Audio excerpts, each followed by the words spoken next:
મહાદેવને શણગારવા લાગ્યા. શિવહિ શંભુગન કરહિ સિંગારા, શિવહિ શંભુગન કરહિ સિંગારા, નામ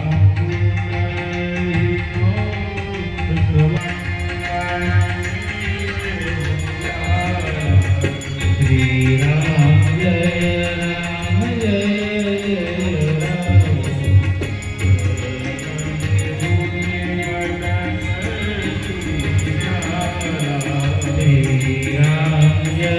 રામ જય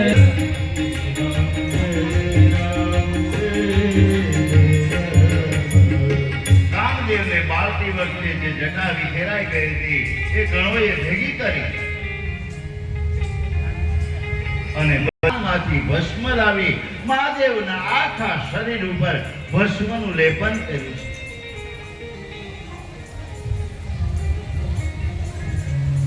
પીઠીની જગ્યાએ ભસ્મનું લેપન મહાદેવને કર્યું છે. હાથમાં કુંડળોની જગ્યાએ સર્પ બાંધ્યા છે. કાનમાં કુંડળોની જગ્યાએ ઋષિ લટકાવ્યા છે.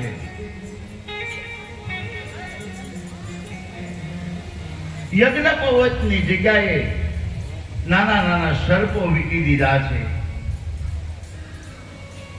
ઘેડ કંદોરાની જગ્યાએ સર્પને બાંધ્યા છે. એક સર્પ ન થાય તો બે સર્પને ભેગા કરી અને મહાદેવની કમર પર બાજુબંધ બાંધી દીધું છે. મહાદેવ એકદમ દિગંબર છે.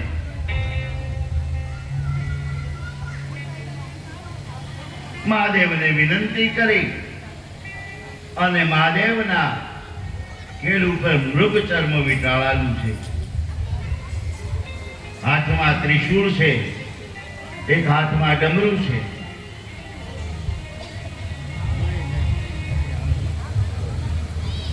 અને તૈયાર થઈ અને નંદી ઉપર બેઠા છે.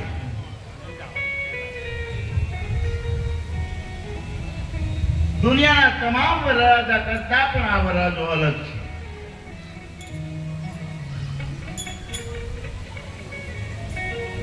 શિવજી મહારાજ મને તમને કહેવા માંગે છે કે જીવ પરણે ત્યારે તેલ, અંતર, સુગંધિક આ બધી વસ્તુ નાખે છે, પીઠી છોડાવે છે.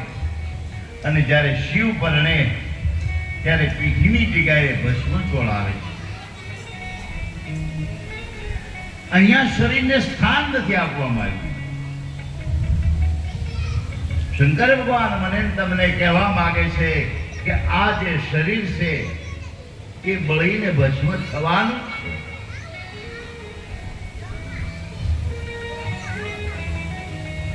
બીજી વાત કે જીવ જ્યારે પરણે ત્યારે હીરા, મોતી, માણેક આના હાર પહેરે છે,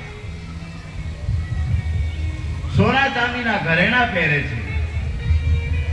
પણ જ્યારે શિવ પરણે ત્યારે એ સર્પના આભૂષણ. તુલસી મને તમને કહેવા માંગે છે કે અતિ સોનું, અતિ સંપત્તિ, એ સંપત્તિ તમને સર્પ બની અને દંશ ન દે એનું બરાબર ખ્યાલ રાખો. દરેક વસ્તુમાં શિવજી મહારાજ મને તમને શીખવે છે